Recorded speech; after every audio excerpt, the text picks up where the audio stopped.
Okay, welcome back. And now what we're going to do is we're going to start talking about optimization problems. So what is an optimization problem? Well, any optimization problem are pretty similar. You've got some quantity that you're interested in either maximizing or minimizing. Okay? But at the same time, you've got some auxiliary conditions that need to be satisfied. For example, typical example is you have a garden, right? You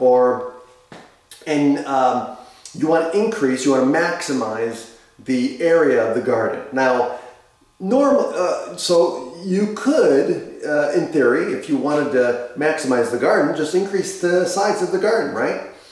But in reality, in real world situations, you usually have some restrictions that are also involved. These are the auxiliary conditions that I mentioned.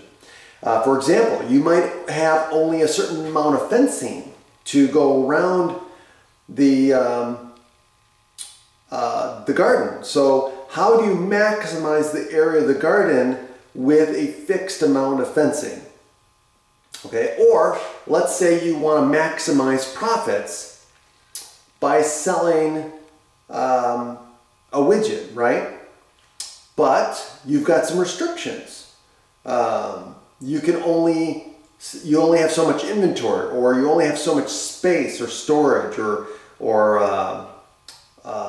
your cost has to be below a certain amount, right?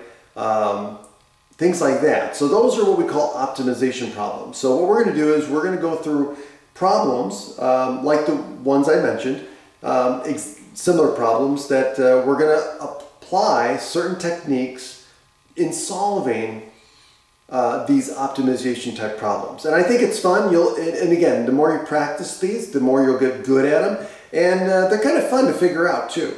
And these are problems that you'll run into in many situations in real world. Like for example, logistics. Okay, when you deal with logistics, you're always doing maximization or optimization types of problems. Okay, so these types of problems happen all the time in business and industry and science. And so they're very useful.